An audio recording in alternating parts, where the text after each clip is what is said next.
name is Simon Tovey, and I was one of the lead exterior designers on this car. I was working on this for the last 4 years, and it's been a really exciting project, quite a challenging one also, but I suppose most of all it's actually been quite liberating.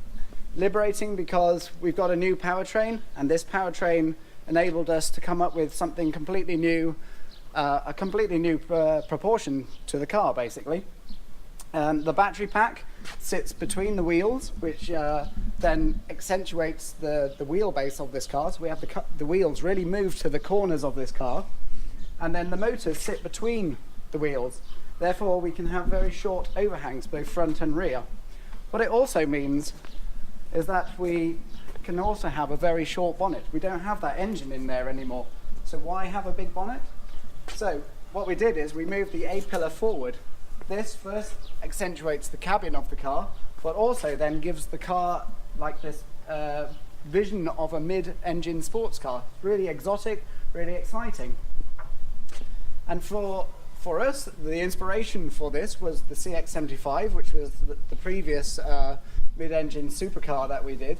So I think you can see a couple of characteristics from that, like these very muscular, shapely haunches, that combining with this very fast A-pillar really give the car a sense of movement, make it look like it's really wanting to move, very much like the Jaguar brand has always kind of perceived.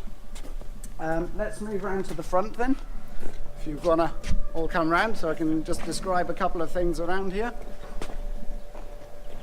I think one of the main things about this car, or one of the main questions that we get about this car, is about the grille, why we have a grille. I know a number of our competitors doing electric cars don't need a grille, but actually we do. I think Simon explained to you earlier that we do have a radiator behind here, so we do have air that goes through here, cooling that radiator for the batteries and for the inverters and the other electric components, but also some of the air also goes through the grille.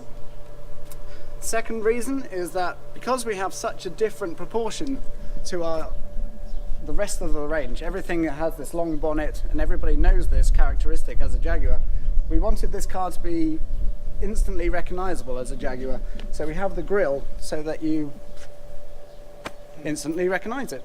The other feature that we have, I'm going to talk about aerodynamics quite a lot tonight. During the design process of this car, we had the aero team working with us quite closely, because aero efficiency in electric car terms equates to mileage, almost one-to-one, so you can equate it. So we wanted this car to have a very aggressive target for aerodynamics, which was 0.29, which we achieved through a number of features. One of them being this here, where the air comes through and goes up over the grille and actually comes straight out through the bonnet and up over the roof, so it stays attached and keeps the air very clean,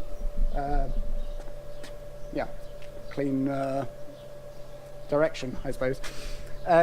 Other thing on the side here, we have side intake, where the air goes straight through air curtain into the wheel arch, releases through down the side of the car, again keeping the airflow to a minimum. We have very slim all LED headlamps, which have a double J graphic, which again points to the XJ within our class of car. So let's go around to the side. As I mentioned before, the CX-75 played a role in the haunches of the car, giving this dynamic, kind of shapely, typical Jaguar appearance to the car.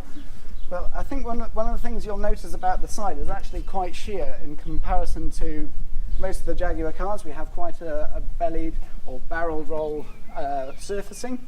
This is actually quite sheer, again for aerodynamics. As well as the deployable handles, which disappear when the car is in motion. One of the features on the side of the car is this black graphic.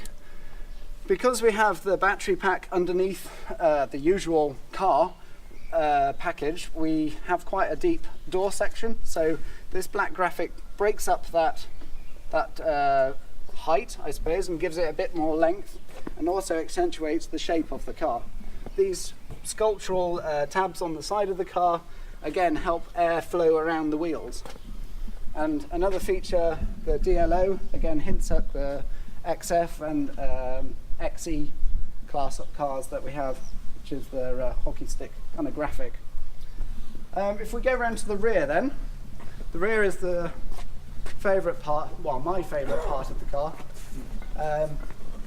It's quite a square, boxy back end compared to a lot of our cars. A lot of our cars have quite a tapering rear section, but actually that's not very good for aerodynamics. You need quite a hard, sharp crease or sharp edge to the rear for the air to basically to flow off all in one area, so you don't get any turbulence. And that is why we have an active diffuser. So the floor of this car is very flat, and the air rushes through underneath and joins with the air coming over the cabin, and so that you have as minimal turbulence as possible.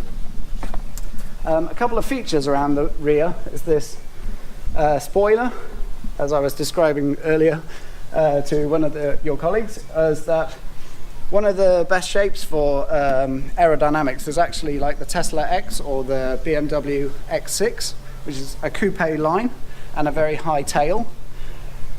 Although we appreciate that as a certain look, we wanted the speed of the roof to run through and give this car a bit more of a dynamic appearance.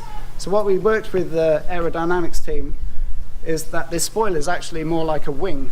So the air actually goes again underneath and comes straight through off the rear edge, rear tail.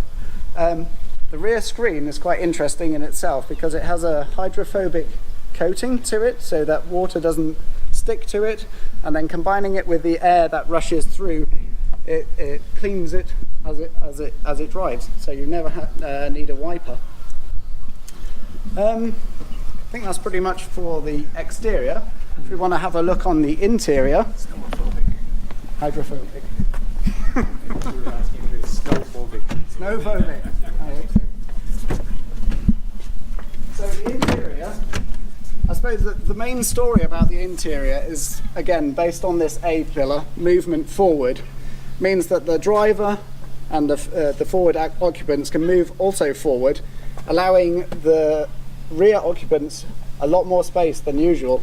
So what we have is a cabin size of a Jaguar XJ long wheelbase on the footprint of a car the size of a Porsche Macan, which is pretty incredible.